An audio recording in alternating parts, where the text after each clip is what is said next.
I'm Margaret Manning, and I'm going to be the moderator presenter for this program that's called The Tale of Two Cynthias, Carson's EPA Disaster.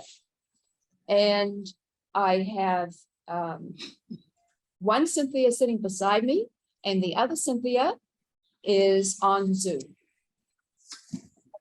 Program outline, the two Cynthias, why do they matter? The genesis of two EPA Superfund sites. We're going to address the Amo Action Committee being founded, the toll on the health of the community. I know that'll be of interest to you, David. Lack of political will by agencies, DAC's accomplishments, areas desirable location led to DAC's expanded role. DAC's track record leads to grants and collaboration. I'll be leaving at 3. Sorry, mute. What's next? And need to expand capacity. Questions and comments. Who are the two Cynthias? I have one Cynthia sitting beside me, Cynthia Babich, and there's a bio of her. She was the founder 28 years ago, and she was a resident of the Amo community, and you'll find out more about why she left. And she also coordinates the LA Environmental Justice Network of nonprofits and agencies. And she has training has WAPA training, negotiating skills, leadership development. And the other Cynthia is Cynthia Medina, who is on the Zoom. And she's a co-director of the Amo Action Committee. We call it DAC for short. It's a bit of a mouthful. And she's lived in the area for 40+ years. And she's dedicated to her family of 4 generations, minding her mother, raising children and grandchildren. And in spite of all of that load, she is the linchpin. She is the matriarch of the Del Amo area for the Mexican American community. And she wants to ensure that her voice is heard. Now, why do the two Cynthias matter? They are the driving force behind DAC and its success after all these years. They provide the continuity. They represent the disadvantaged community, and they'll take on federal, state, county, and local government agencies without any qualms whatsoever. And they've added credibility to the nonprofit. Now, I mentioned nonprofit because a lot of nonprofits are endangered species. They don't make it because they lack funding. They're fiscally naive and can be irresponsible with the finances. They can be inexperienced in grant writing. The leadership lacks experience. The board is not fully committed. They depend a lot on volunteers. There can be internal conflict. I mean, conflict is my business through, power and conflict of personalities. And the result is that the nonprofit doesn't have credibility. So it's very hard to get any funding, to get grants. And it's very hard to find agencies that will pay attention to them and collaborate. They don't get political support, and legal advice is expensive. Brian, I want to introduce Brian. Brian Castro is a former student at Dominguez Hills, history major, and he was an intern with DAC, and he is now the youngest board member on the DAC board. So he is, take it away, Brian. Okay, so for the next 2 slides, we talk about like the historical aspect of where the Del Amo Action Committee is located at. So history of the South Bay. So originally, prior to the Spanish colonies, it was home to the Native Americans called the Tonga or Gabrielino Indians. Once the Spanish settled, The Spanish land grant was given to a person called Juan Jose Dominguez in 1784, and it was he was a former soldier. Spanish government basically gave him the land grant, and it's one of the largest land grants in, I think, in California.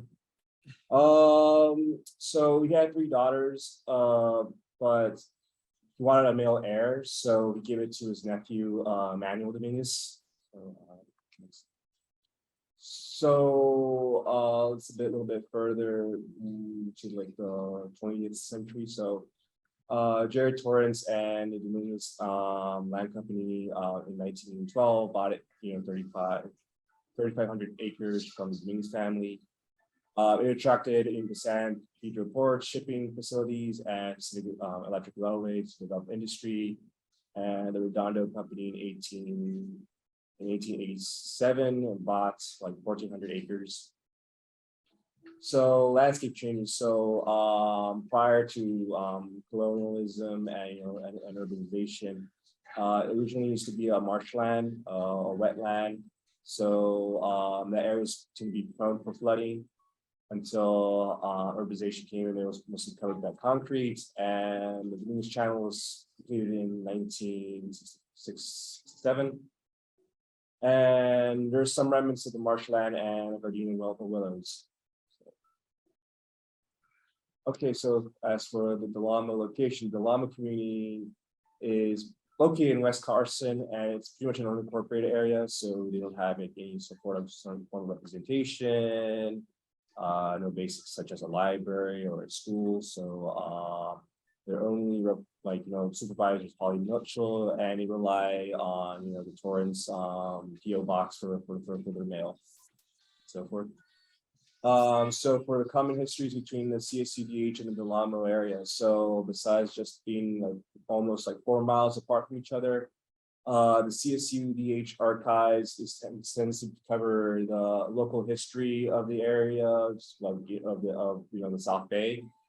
So it includes either maps, books and writings, and the family photographs.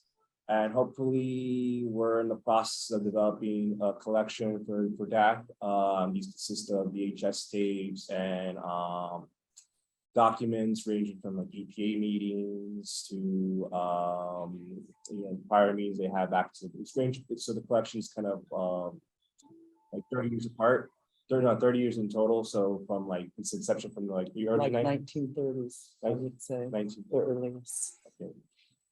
So as of right now, we're currently digitizing these VHS tapes. So these VHS tapes consist of just communities engaging with EPA members, and also excavation for DDT contaminants, and also just the neighborhood in general back in the 90s. So you get basically it's like a time capsule. So hopefully we use this as a source for for people who want to study the area of the South Bay, but also any students or professors that want to know as a historical source for these events, especially when it comes to the excavation of DDT and the policies of the EPA back then. Okay. What we envisage going forward will be that there'll be a link from the DAC website to the CSUDH archives, and that people all over the world who are interested in DDT, for example, would be able to access all of the history. Now, this is the location. So now we can get more specific. And I'm going to hand over to Cynthia Babich. You can, on your Zoom, you should be able to see this map. So what the map is showing, the purple hatched out area, is actually the location of the, I need to. What? Cynthia Medina, you need to mute yourself, honey. Oh, I'm sorry. That's okay. So that is actually the location of the Montrose Superfund site. So Montrose was the world's largest manufacturer of DDT during World War II. After it was banned in 1972, they continued production for 10 more years to ship it overseas. The smaller area, I would say it's not really located. It would be the two red dots that are closer together. That is more where the Del Amo site is, and also in the yellow boundary. It's a 360-acre Superfund site. It was part of the Industrial Revolution. It was a World War II synthetic rubber plant. And so this complex that surrounds our community was a World War II complex. So McDonnell Douglas, Boeing at the time made the planes for the war, and the Del Amo site made tires. So it was a synthetic rubber plant. And then Montrose, made DDT. So they've been pretty much embedded in the community since the 30s. The large green area is the groundwater plume. So the groundwater in this area is grossly contaminated. The little yellow and black boundary is called a technical impracticability zone. There are very few of them in the country. And basically the responsible parties 25 years ago made the argument that the technology wasn't available to clean up the groundwater completely. And so the EPA chose a containment remedy. So the idea is where all the little red dots are, those are extraction wells. So they're sucking up the groundwater and they're pumping it to a treatment system that's over on the Montrose site. And the idea is they'll contain it in this little yellow and black area. And they're estimating it'll take 5,000 years just to get it into the containment zone. So one of the things DAC will be doing in the future, whenever there's contamination left in place, every 5 years, the EPA has to do a review to see if there's technologies available to clean it up. So one of the many things that DAC does is stay on top of that, do technology searches, and push for the best cleanups that we can get. The Del Amo site was part of a government complex, as I said earlier. It was operated at one point by Shell for the government, and then later on Shell purchased the property, and then they ran it until they closed it down. So the main contaminants from the Del Amo site are benzene. And so benzene is cancer causing. It's basically coming up from the groundwater and coming into our airspace and into our homes. The groundwater plume from Montrose is a different chemical called chlorobenzene. And over time now, these two plumes have commingled into one plume. The benzene is being naturally biodegraded by organisms, but the chlorobenzene is so powerful that the organisms can't live in that situation. So DDT is one of the main chemicals of concern for the Montrose site. DDT, when it's in your body and it's when in the environment, it breaks down into DDD and DDE. DDE is the breakdown product that can most harm humans. Once it's in your system and it's breaking down, it basically can harm the fetus. It's a hormone mimicker. So as the baby's being formed in the womb, it takes the place of the estrogen or testosterone, and it causes a really horrible chemical imbalance in the baby's system. They have a couple chemicals on site that they don't know anything about. One of them is PCBSA. It's a byproduct of DDT. And originally the EPA's plan was, they made an agreement with the polluter, Montrose Chemical, who's really the law firm of Latham and Watkins. And the deal they made was that they didn't have to clean up PCBSA above 25,000 parts per million. It's not a regulated chemical. So all the other chemicals like benzene, chlorobenzene, there's a certain number that the government's come up with that you have to clean it up to. And since PCBSA isn't regulated, they just made up a number and the EPA agreed to it. And part of their original plan was to re-inject PCBSA into clean parts of the aquifer, which should alarm really everybody in the South Bay because they're tainting the water pool. The role of the EPA, since this is a Superfund site, there's a D on the end. It's not Superfund, it's Superfund.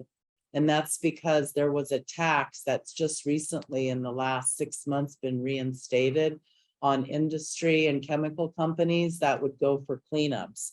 And so I think it was around 1972 timeframe when the EPA was imagined or became instituted. And so their job was to look at the most toxic sites in the country, put them in a process for cleanup. There's a whole slew of things that should come along with the EPA being involved in your community. One of the things is robust community involvement. And over time, it's deteriorated to the point where EPA really doesn't speak to us now unless they have to.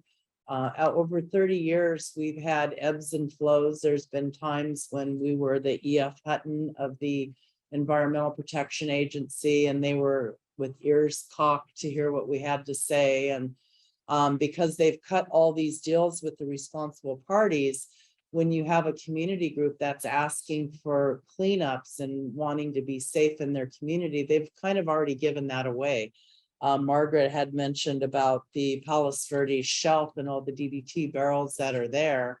It was not illegal for Montrose to dump those barrels. And in fact, they solidified an agreement with the EPA, I want to say a couple years ago, that absolves them from all responsibility for that contamination. So pretty much on our sites, the responsible party, Latham and Watkins, runs the show. They are the driver of the decision making, and all the community can do is its homework, present, make comments, stand firm for what's right. And we win most often than not, but it's a lifetime's work that Cynthia Medina and I have taken on. So chronic inequity, social inequality. It's unincorporated LA County, as we mentioned. They did a park survey for the county a couple of years ago, and there were no parks in the what we call Del Amo area, which is part of West Carson, and major health issues. As Cynthia just mentioned, the DDT has impacted the ability to conceive and to carry babies without miscarriage. And of course, if we know anything about DDT, we've heard about the fact about the fish and then the birds eating the fish. Other health issues through the shell oil, synthetic rubber, and the commingling of these two Superfund sites. There's a lot of asthma. There's soil vapor that could impact breathing as well. And there've been reports of autism. And generally, the health is very low in this area. It's economic inequity. It's Hispanic predominantly and lower income. We talk about political autocracy, or fighting the whim of Federal EPA and LA County, and environmental degradation. Someone came up with this quote of Del Amo and Montrose Superfund sites are defeated landscape. Oops. Thanks. Yeah, here are the health. Cynthia Medina, can you unmute?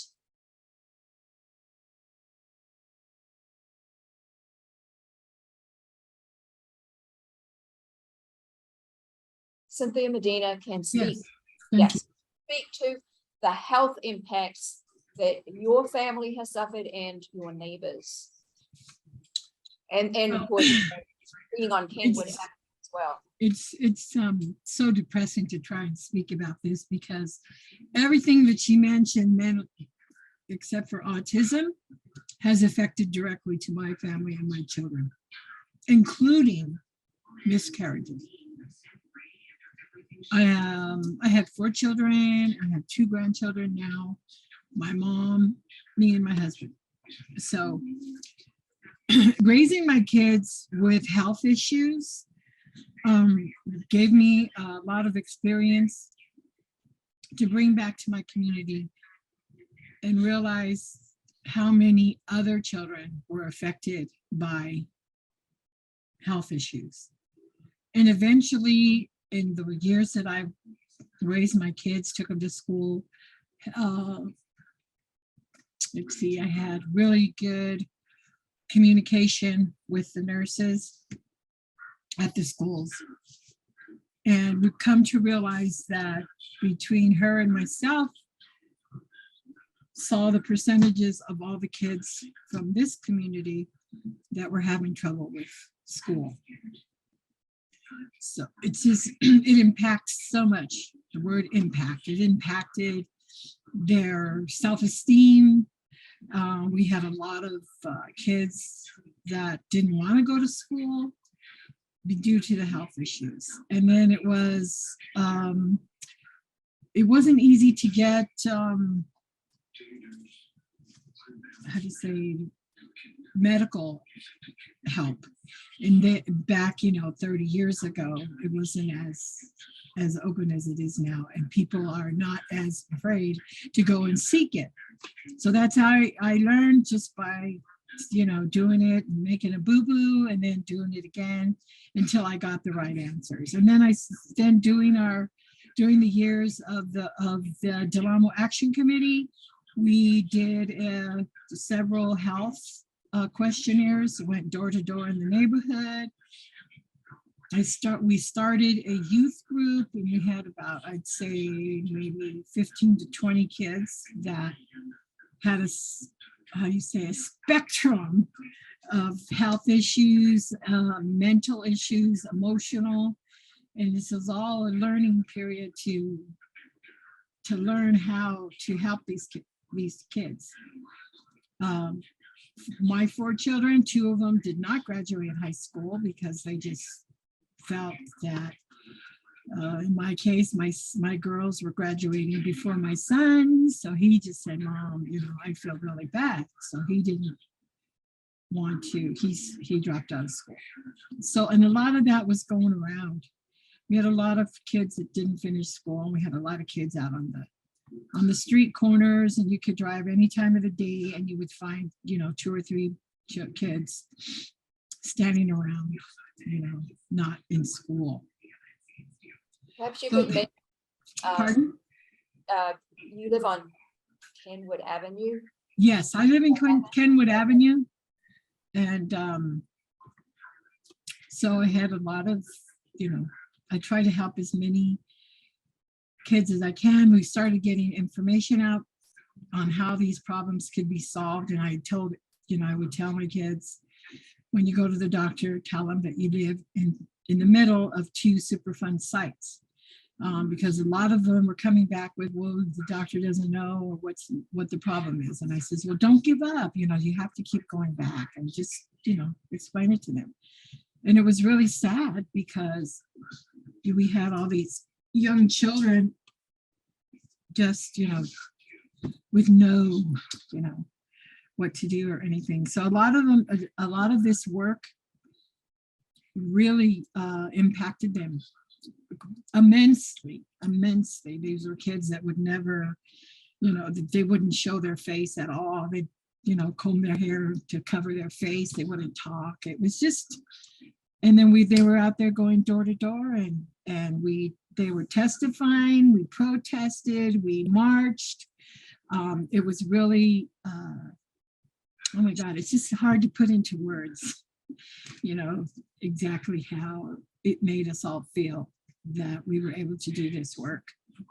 It's in a young age. I wish I had started sooner, but I started when my youngest was in elementary school. So I lost a lot of my kids in high school, but I never thought it would ever come to this. I never thought that living in a community, going to work, trying to raise your family, and then have all these environmental problems arise and not having the slightest, inkling of how to make it better.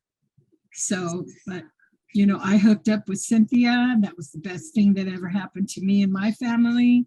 And we just started, knocking on doors and having doors slammed in our faces. And then we'd have to go and start all over again on another door. But, 25 years later, we're still strong, not as, a little bit more healthier, mentally, physically, and emotionally by doing this work. And I don't know, I could go on and on, but. Well, thank you, Cynthia. Now we have more health impact about the street of homes. Perhaps Cynthia Babich, you might mention that. So basically, when I moved into the community, I moved into the area where we're going to be having our park, Wishing Tree Park.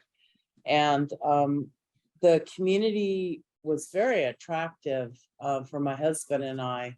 It had like open fields behind it, and the neighborhood was awesome. People were having music on the weekends and cooking outside, and just really awesome community, very sharing and caring. Of course, nobody knew what was really going on. The little sign identifying the Del Amo Superfund site was probably 3 inches by 6 inches. And then in that space, it said Del Amo hazardous waste.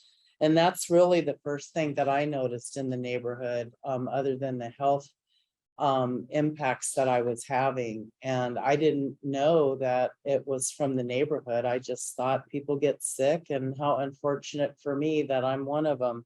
And while I was at home healing is when I started connecting a little bit more with my neighbors. I noticed that my husband and I were having bloody noses off and on. And that really made me start thinking about this large empty field that was behind my house that I rented, which is now the park area. And so through our pushing and getting the EPA to come out and test the soil, test the vegetables, test the air inside the homes, look at dust mite samples, DDT was everywhere. The more they looked, the higher the levels got. The last time we had some sampling done in my yard, the level for DDT was 976,000 parts per million. That is pure DDT, because that's what the factory pumped out. And when they would manufacture DDT, if the manufacturing went awry and the batches were too acidic, they only cost about 13 cents a bag to make. So that's why we have all this dumping on the Palos Verdes shelf. Also, the Palos Verdes landfill has a lot of DDT in it. And they would just basically pay workers to come in on the site and haul off the DDT. And it seemed that rather than drive to the Palos Verdes landfill, which isn't too far from the community, they just drove through the community. And if there was a hole, they dumped the toxics in the hole. And so through this work and EPA testing my house and my neighbor's house, they started off just wanting to look at 2 homes, and we stuck together, and they ended up, we ended up negotiating with the polluters. Shell, Montrose would not come to the negotiating table, but Shell did, and they bought 27 homes. That is now the site of the park. And so after the EPA had done a cleanup, we went in and sampled and still found heavy metal contamination in DDT. And that's when the buyout talks started.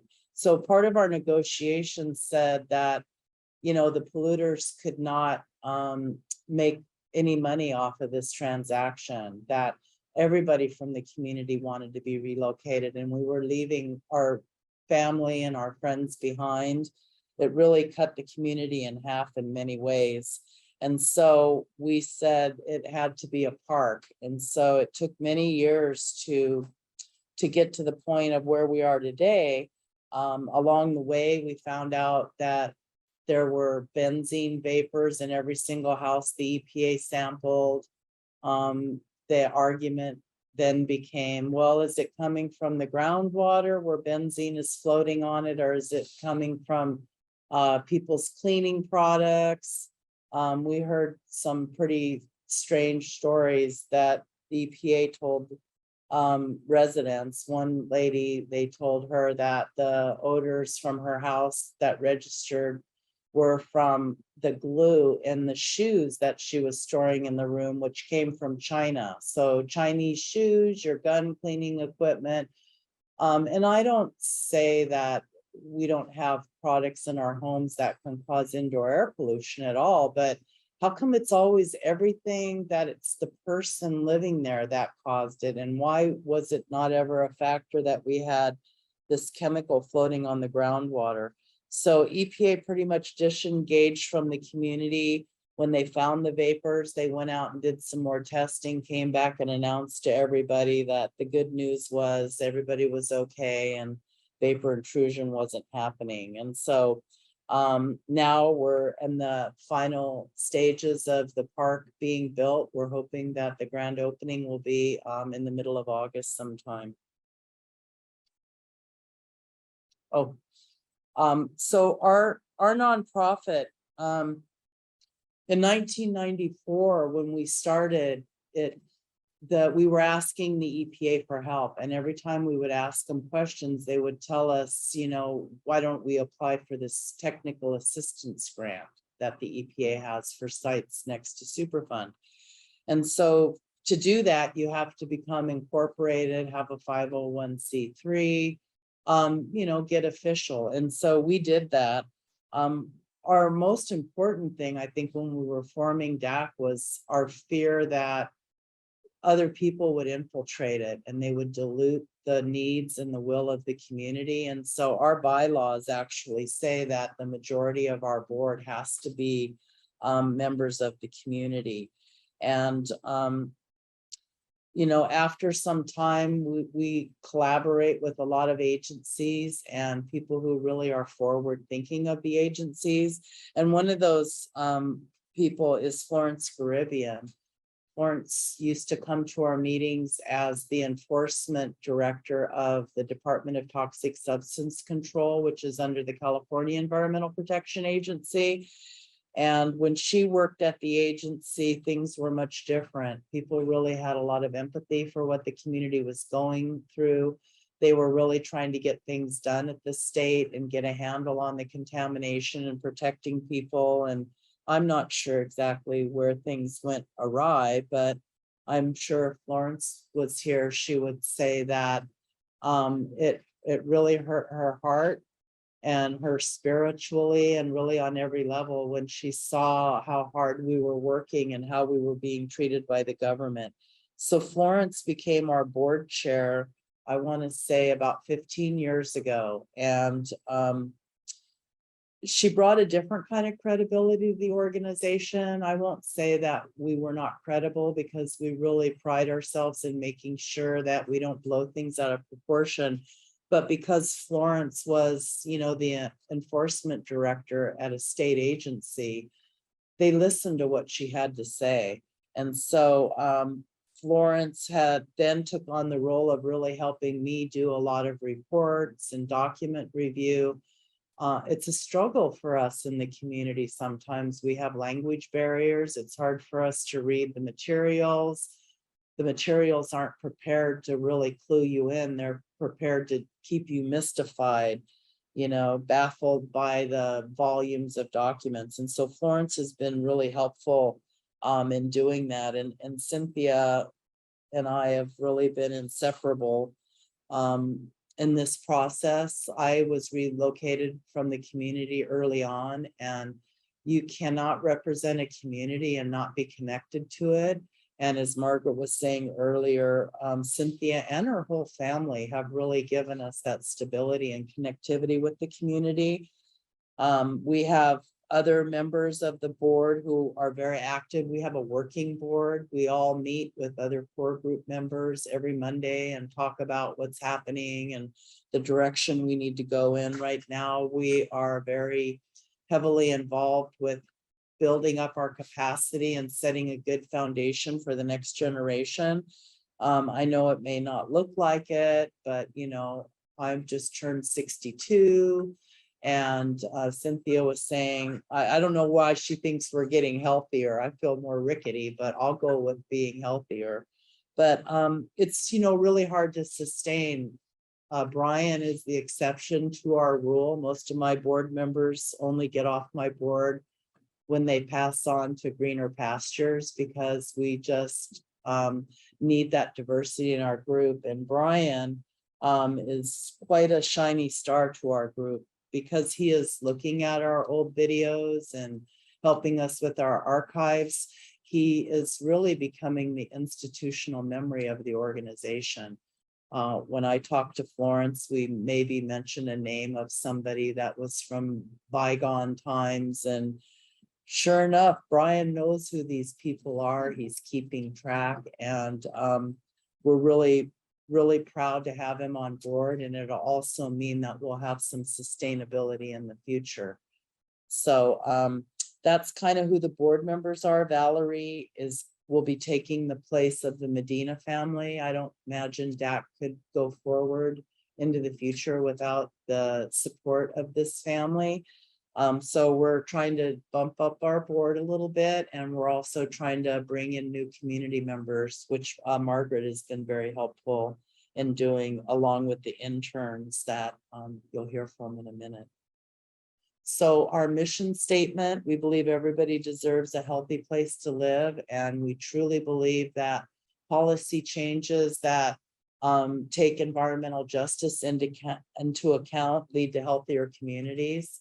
The role that we, I think, is most important for us, because we aren't an agency, is we have a moral authority.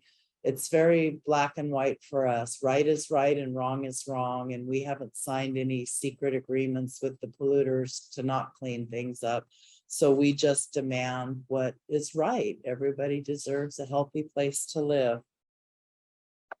Okay, for people who are very interested in some of the science, those who are not, maybe an introduction to Cal Enviro Screen, which is now in its 4th iteration, 4.0, and it was issued October of 2021.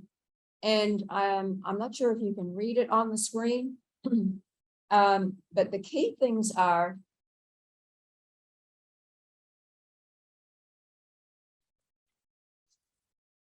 there, that's better, thanks. If you look down under exposures, and you'll see toxic releases of 98, that's 98%. These are all percentages. Now, this is the Del Amo area, which is part of West Carson, where I live there as well, and the Medina family live there. So you also can see asthma, 68%, low birth weight, 50%, education. These are it also tracks socioeconomic factors like education, 67%, linguistic isolation, 87%. As I said, it is predominantly a Mexican-American neighborhood. Multiple generations have lived there. Unemployment, 48%, housing burden, but all of those environmental effects, cleanup site, 99%. You can take a look. If you wanted to look at Cal Enviro Screen, you could plug in. This is done by census tract.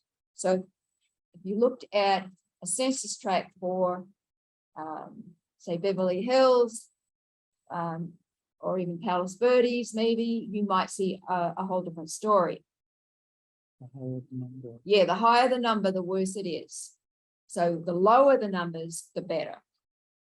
And this is another area, which is Harbour Gateway North, which is north of where we are in Del Amo. And it's pretty much the same story.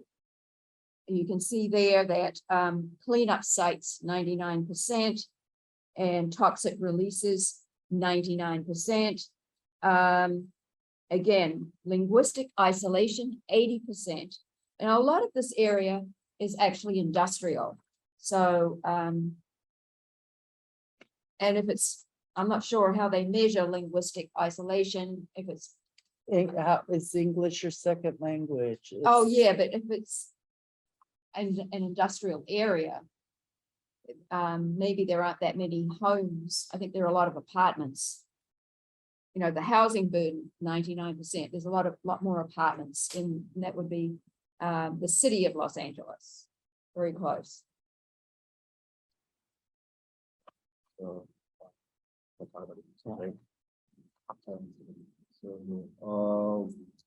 So we talked about basically like the details within the Del Amo community. So as Margaret mentioned before, as multi-generational and Cynthia Medina being an example of the multi-generational family. So it's predominantly Hispanic, so various generations who live there. Most of them still speak Spanish, but right now we have like descendants that they're bilingual. But we still need to like translate documents to the older generation to Spanish. So in predominant Hispanic community, we see like the typical aspects such as like parties. They love to like party. Oh, yes. I grew up in a predominant Hispanic community, so there's like a lot of parties, music. They like also. This variety is like they like to be gathering around with the family, a lot of family gatherings. So move on to the next slide, please. So another the negative side of the Del Amo community is that there are gangs. So the prominent one is the Del Amo Tortilla Flats, as you see here in photos. The TXF is basically their symbol, their the way to mark their territory. Currently they're at war with the Harbor Gateway 204 Street gang, and with these two gangs going to war with each other, there's gonna be some casualties among the population that live there, the locals, and which led to the death of Cheryl Green, an African American teenager, when she was killed. The dates. No, This was in maybe the 86. Harbour Gateway North, city of it has Los to be. Angeles area. There are virtually no African Americans in that neighborhood. And Cheryl Green happened to be African American, and she was shot. The 90s. The 90s. Yeah, She was shot by another a child. Mexican American gang member who is in prison for that.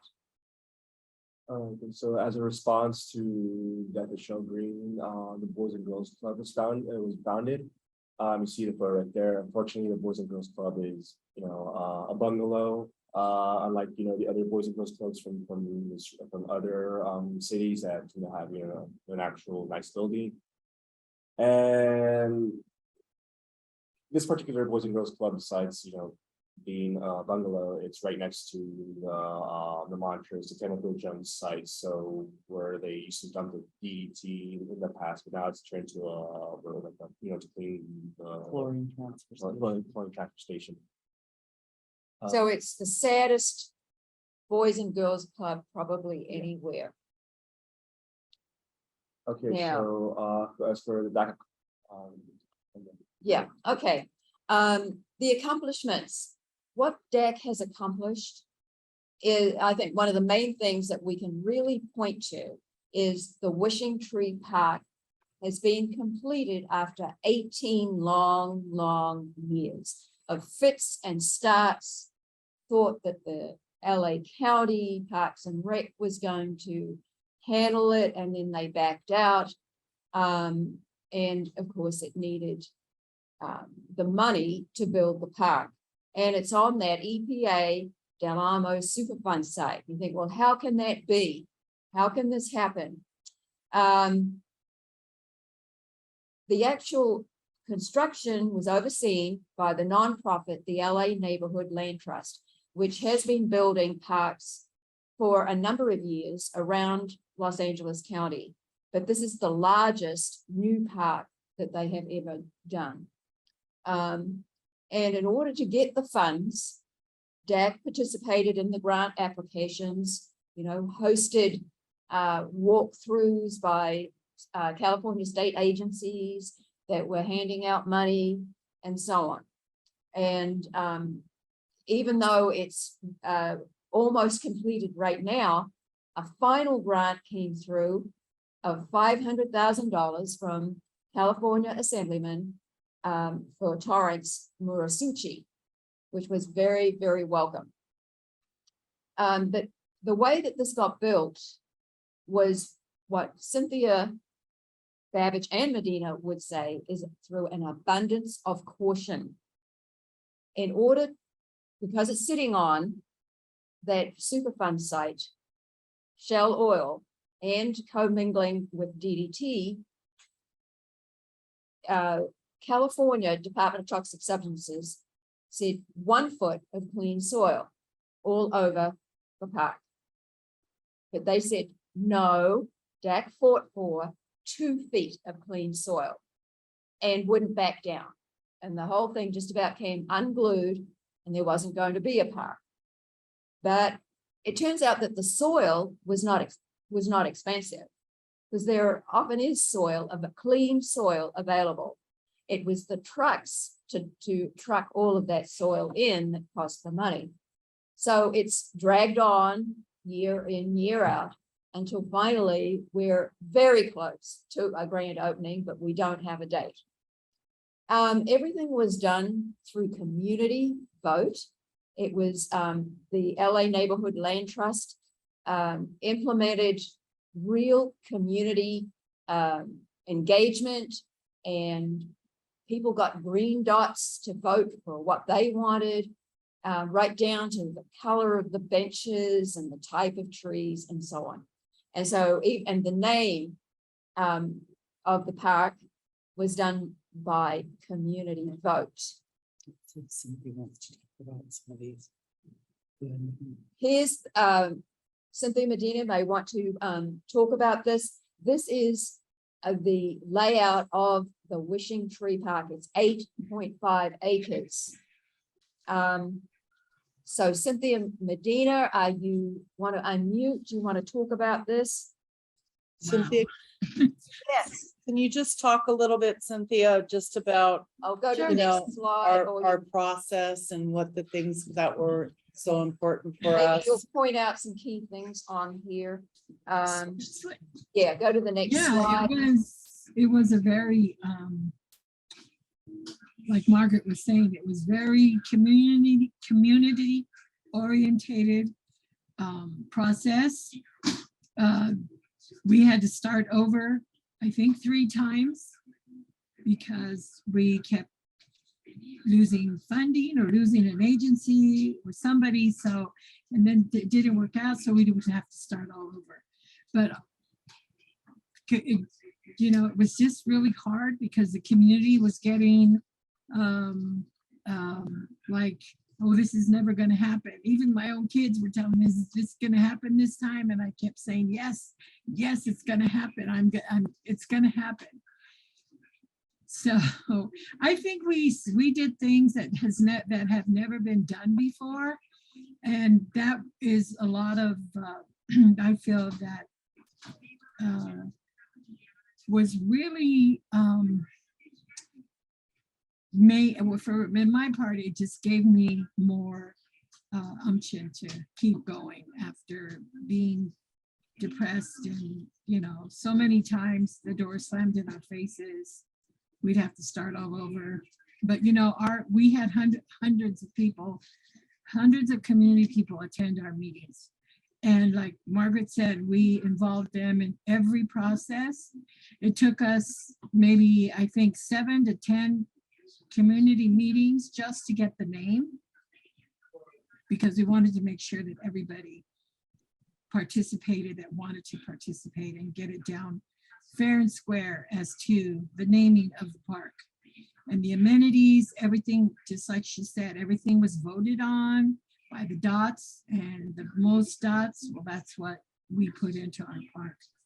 So we're hoping that with just the self-esteem alone that is given to us by getting this process and getting this park, I hope that it's going to carry us for many years. Just good feelings, and that to carry on and to, take over, help us continue our work, because work's never done. But yeah, it was a long, steady, hard process. We, we didn't satisfy everybody, that's impossible, but we tried to do the best that we could by getting as many people who wanted to get involved by having meeting after meeting after meeting after meeting. And I almost forgot what my kids looked like. But, they were very understanding, when there was no dinner at 5 o'clock, or they didn't have clothes to wear, clean clothes. So it was a process for all of us, and everybody had a different outcome. They had a different experience. Well, I'm just going to go back for a minute to the this map so that you can see on the right-hand side, big green area is baseball park. And that was, I think, the whole Medina family and all their friends voted for that. All the baseball players in the community. Yes. So they can't wait until it opens. And then there are also a couple of basketball courts and a futsal court. And you can see a lot of other green spaces and trees and so on. And everything was environmentally, with environmental justice in mind. They were all native, drought-resistant vegetation and walking trails, and there are activities for kids and barbecues. And importantly, which we've never had, is a community meeting room. We've had to meet in the back of restaurants, in people's homes, in the Medina Garden, in order to have meetings. Of course, now we have virtual meetings as well. So, yeah. And another thing that was really, it was really hard for me raising my 4 children and keeping them involved in sports, because I don't know if you know, but if you don't live in the community where the park is having the event or the sport that you want your child to play, to participate, you have to wait until the city or the community that pertains to that park do all their signups and get their teams together. So then if there's open slots, then outside city community people can sign up, and we had to pay an extra fee because we didn't live in the community. So that was really hard for me, because I needed to keep my kids in sports involved.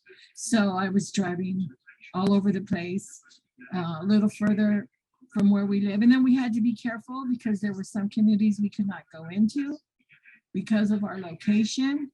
Just because we live here, we're just not welcome at certain areas of other parks. So it was really hard to keep my kids involved doing outside school and being on the parks. And that was one thing that I really wasn't happy with having to wait to sign up to make sure that community got all the slots before, because we don't have a park slated to us. So it was like, we don't really have first picks, we had to wait But now we don't. Now we have our own park. Yes. So those are the amenities. What's going to happen with the park is that because it's unincorporated county District 2, Parks and Rec, which also manages Victoria Park, is going to take over and lease the park for 30 years. The land trust will still own the land, which was really deeded to them by Shell Oil, I think for $1. They bought it for $1. But the Parks and Rec is going to maintain and also work on activities. So we expect it to be a catalyst for change, you know, that we'll stop maybe talking about Shell and Montrose so much, and we'll be more focused on the park, and policing will be by the Carson Sheriff Substation, because we are concerned about the rivalry between the two local gangs. And now I'm going to hand over to Armando, who has patiently waited, and he's going to tell us about air pollution.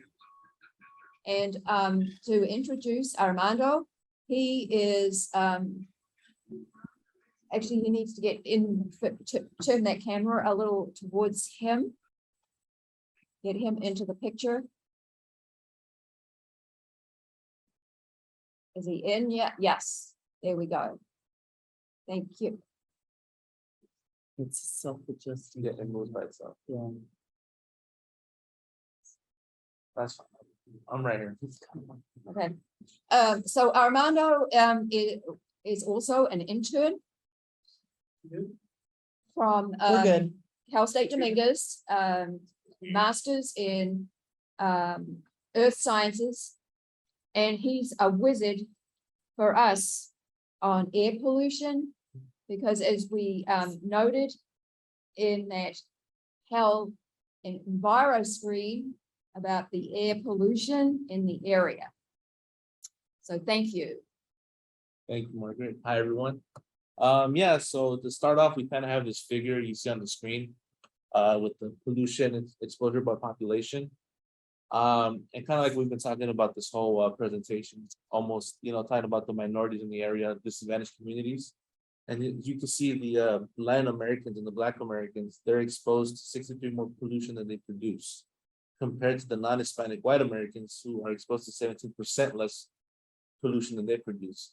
And this figure just gives you an idea of the disparity between disadvantaged and affluent communities, and how much of a big issue it really is, especially in a community so close to us, like the Carson area that we've been talking about. Next slide.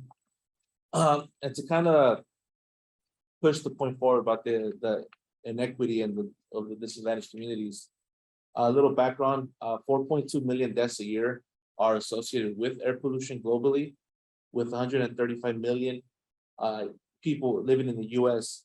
that live with poor air quality, and that's about 40% of the population of the entire country. And just like as I just mentioned, Latinos and African Americans are exposed to more pollution than they produce, and it becomes a bigger issue because in these disadvantaged communities, higher percent of Latinos and African Americans don't have health insurance compared to the non-Hispanic white Americans that do have higher percentage of health insurance. And so what DAC has brought me along to help out with has been with purple air monitors. And before we get into what actual purple air monitors are, this is just a general map of the purple air monitors that we have running in the area itself.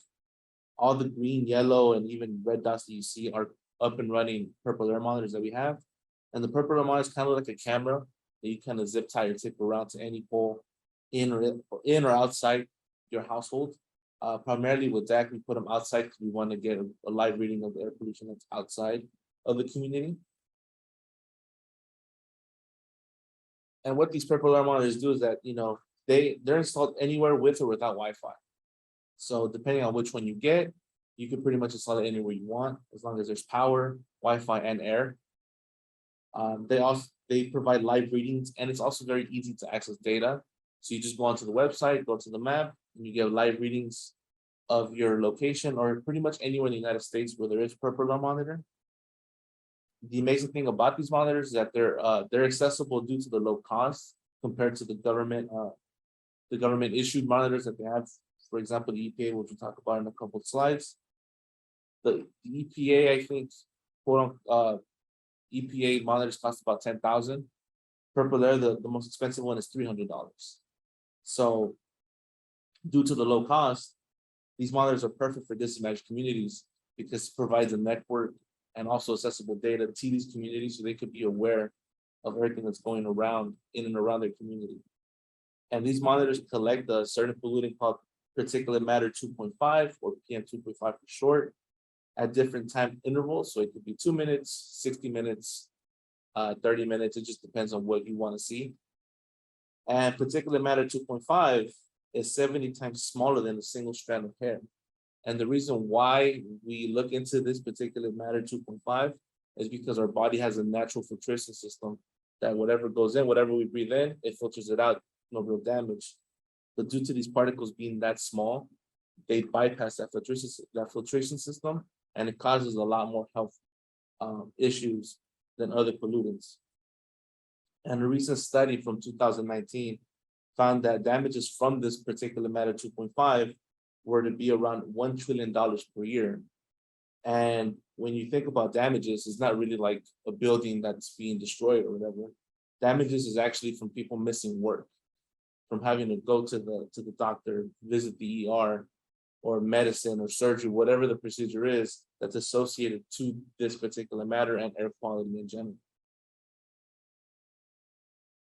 And it becomes very important because although the EPA, they do have their website up and running, there are some data gaps. As we'll talk about in a couple slides, there was a truck study conducted around the area because of the warehouse and the traffic in the area and the community itself. There's a lot of different warehouses. The main freeway, the 110 freeway, is nearby, high traffic area. So it's kind of important to take these studies and find the data gaps because the community needs to know about the quality that's in and around the community. Also, the lack of monitors in the area. The picture you see on the right is a screenshot taken directly from the EPA map of the monitors they have installed in and around the area. And you can see there's not that many at all compared to what you saw earlier in the purple air monitor map, that there's a good abundance of purple air monitors in and around the area. And then this leads to no consistent air quality reports or monitoring conducted from the EPA. So the question is to ask, how does the EPA provide an accurate reading of the air quality when there's not that many monitors around in the first place? And this affects the community because the community doesn't know what's going on. Yeah, we see a bunch of trucks driving around, but what does that really mean for our health? And I come from a community where I live right by the airport, LAX, and it's kind of the same thing. We have no air quality monitor there. And so we have no real idea of the damage that's being done to us in a physical way. And then again, it's very hard to access information. You don't have to be a computer wizard to access information. You need to have some type of knowledge and know what you're doing to get some type of information and know what to do with it. And so what I try to bring to DAC is kind of these plots or / reports. The good thing about Purple Air is that we have access to this data immediately. We could download it and come up with these plots. Just a disclaimer, this plot in particular was made with the raw data, so no corrections, no data adjustment was made, just using the raw data. And with Purple Air, we can make plots that could show different patterns throughout different days, different hours, different seasons, maybe even different weekdays. And in this plot in particular, we're looking at the air quality index, which the government uses to classify what's considered good, bad, hazardous, and whatnot. So the higher the number, the worse the air quality is. And we're comparing it with the PV estates and where Cynthia Medina currently lives at, there on Kenwood near the Wisher Tree Park.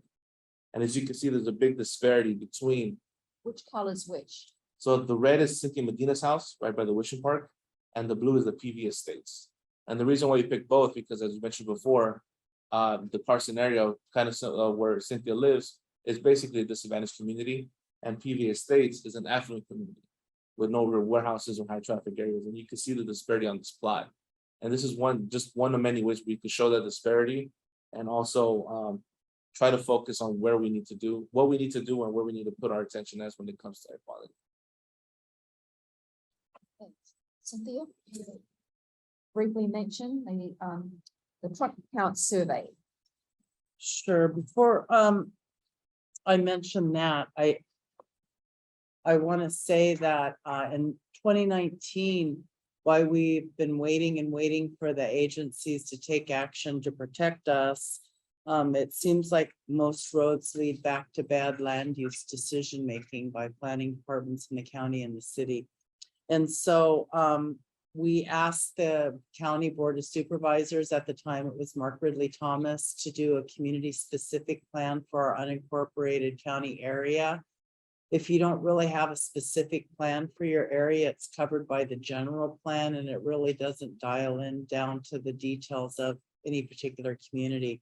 We were basically told that they're really expensive, which I guess that means that we're not worth it, the investment in the community. And so we started educating ourselves like we do on everything else we have tackled, and understanding the general plan, specific plans. One of the major problems of our area is the community that Cynthia and I are focusing in is in the county, and then right across the street where a lot of the industrial impacts are coming from is in the city. So the two plans don't match up. They don't consider each other. You have industrial areas cited right next to residential areas. So we basically found a community plan for the Florence Firestone area, which is very similar to ours that the county did pay for. And so we kind of followed that outline, filling in information for our community, trying to put forward what our community's vision for the area was, trying to make the case that, as Margaret was saying earlier, we need more parks, we need more green space, we need to be able to have a thriving, vibrant community. Once that was completed, we could see that we had data gaps, like Armando was talking about. One of them was on real information on our air. Another one, we are having more and more warehouses that are coming into our community because of its location to the ports and the freeways. And one of the warehouses that we've been fighting will be finished at the beginning of next year. And so when we were looking at the California Environmental Quality Assessment for the area, which is a document that has to be prepared for developments like a warehouse, we noticed that they were just using all these standards that maybe had to do with Los Angeles County or regional, nothing down into what was happening in our particular community. And so we did our very first truck count survey, where we actually went out there 3 days in a row, 3 different times each day, and we counted the trucks. We made observations of, we had a couple of instruments that could measure particulate spikes, and we tried to correlate that with what we were seeing. And we basically created a baseline for the community so that when this warehouse opens, we will have real information on our community that we can compare it to. I'm going to turn it back over to Armando, because I want to say that even though we had a lot of help from like the Coalition for Clean Air and bigger organizations to tell us how you actually go out and count the trucks and what category and all the math that goes into it, we were really just left with a bunch of data that was a baseline, but we didn't really understand still what it meant. Yeah, so for the truck count, there's like Cynthia mentioned, there was a bunch of data that made it kind of difficult to read. So in response to that, I created this map that you see currently on the slide. And basically it's just to summarize what they did with the trunk count, they did 3 different readings in the morning, midday, and evening. And so I just put that in heat maps. I think visually it looks more appealing and it's easier to understand. So essentially what you're seeing is those triangles are different intersections. So for example, Normandy Avenue in Torrance, Torrance Boulevard in Vermont, et cetera, et cetera. And the brighter the color, the higher the number it is. So essentially what it means that if you see more yellow, that means more trucks were located in that particular intersection. And as you can see, it looks to me that midday was probably the most busiest out of all of them. But each different part of the day has their own spikes in certain areas. And the last bottom right, the highest count now, just tells you the highest count for each, or the highest count average of each day taken up. And to me, it just shows that, that there's a lot of trucks that are coming out, and hopefully this information or this map could be seen by not just the community itself, but other disadvantaged communities around the area as well, to also take initiative and be a part of what we're trying to do.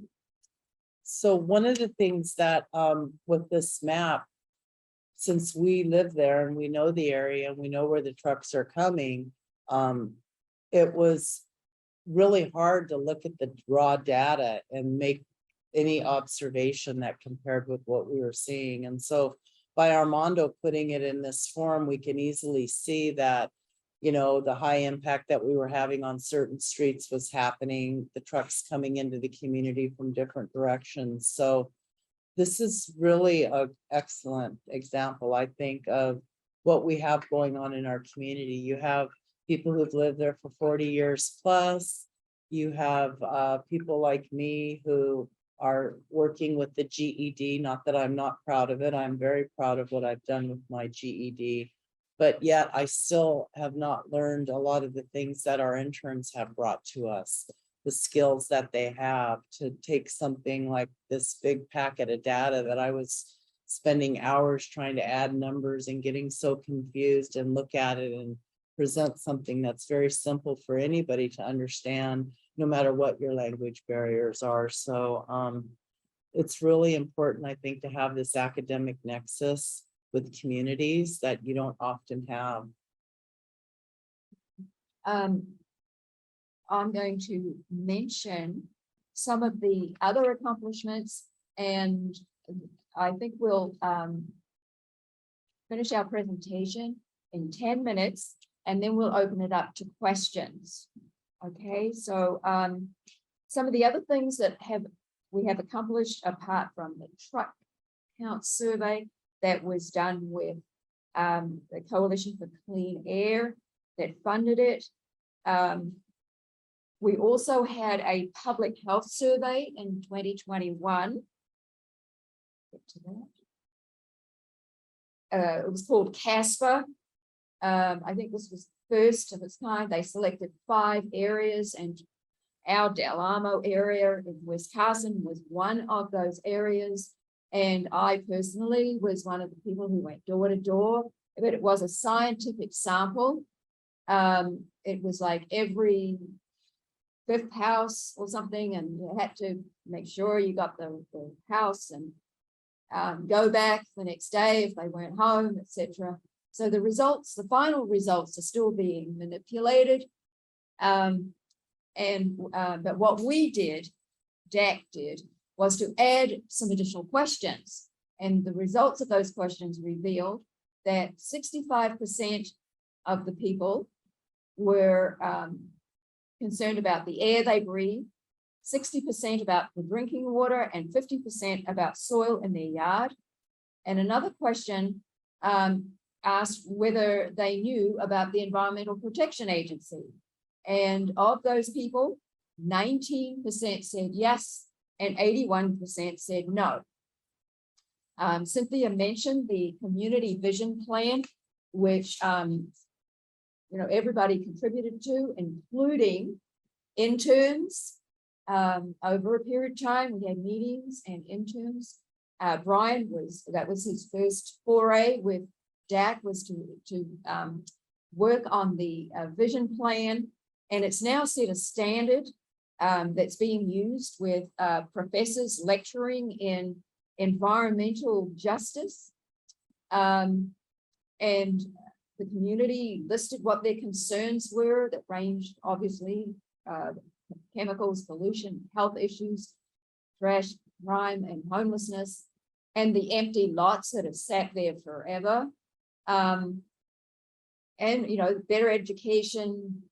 Get the current Boys and Girls Club location is, as I say, the saddest one I've ever seen. New DAC projects, updating the community vision plan because a lot of changes have occurred. And Wishing Tree Park is going to be a major event for after-school activities, sports, facilities, and having a community room to meet in, even though it's actually relatively small, but it was better than no community room.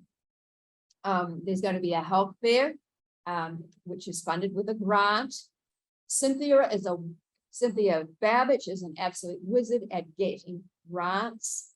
So we have a health fair coming in December, which I will be involved in, as well as the Cynthias, and collaboration with new agency partners like California Air Resources Board, Public Health, County Public Health in the city of Los Angeles. More DAC projects starting on next week on the 20th.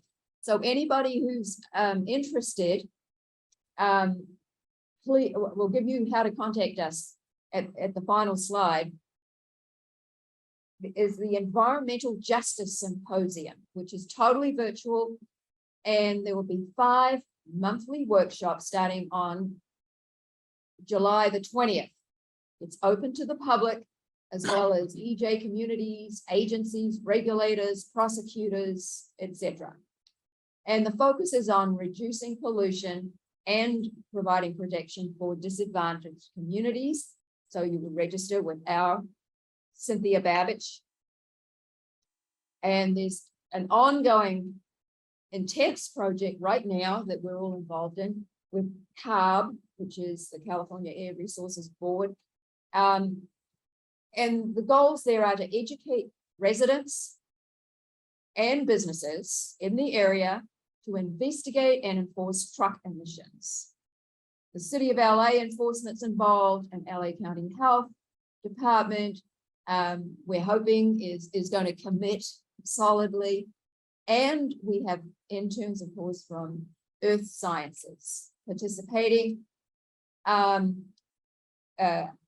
SEP, a CEP grant, which is an interesting concept where polluters can designate, they have to pay a sort of, it's sort of like almost like a stock exchange where you pay for your pollution, but they get to designate who they grant the money to.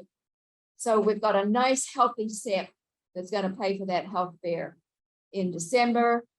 It'll be a full-on DEX experience of holding health fairs, mobile testing units, and we will invite Cal State Dominguez to send health and nursing program students over to participate, and public health RNs for our area actually graduated from Cal State Dominguez nursing program. But here's the crunch. The need to build capacity. There's so much going on, and it seems to be increasing. And as Cynthia noted, that residents have passed on waiting for things to happen. Board members are aging and aren't able to go door to door. Health issues like asthma have forced out residents. One member of the Medina family moved to Arkansas, and her health improved dramatically. Cynthia's granddaughter. So a young couple left because they wanted to start a family and were afraid of the effects of DDT. And some of those 15 young people that Cynthia Medina talked about that were so enthusiastic in earlier days, they've left the area. So there's a real need to build capacity. And I'm the internship liaison and supervisor at DAC because I know so many people from my years of teaching at Dominguez Hills.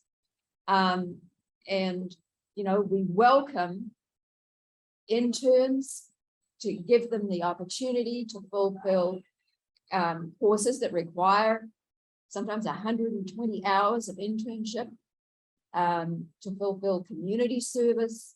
And I get support from Slice, from Cheryl McKnight and her people. And we also, of course, have the common history with Tongva and the Rancho San Pedro and the Dominguez family. So we got a lot of things going. And right now, we've even got a graphic arts instructor who is attracting youth to design posters to announce the park opening. They'll be nailed to lampposts around the neighborhood. So that's our need. And want to ask any questions that you have is to open your chat and post your questions. Just tell us anything that you want to understand better. And I'm going to put the how to contact DAC. I'll come back to this, but I just want to acknowledge Florence Caribbean, who couldn't be here, who has contributed.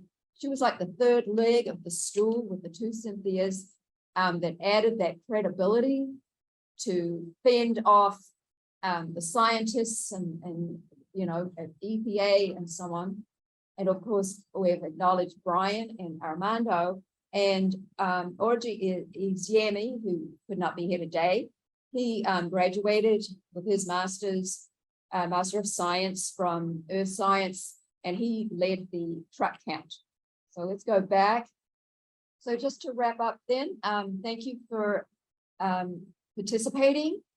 And also just to confirm that we've talked a lot about the history of the area and that there will be acknowledgement of the Tongva at the park, as well as, of course, the more recent Mexican Americans that are in the area. And we want to, you know, make sure everybody is included and acknowledged. So make a note of how to contact any of us. Cynthia Medina, of course, handles the Spanish translation. And thank you very much, everybody, and for the opportunity to participate with Fawn and Ollie. Thank you. Thank you.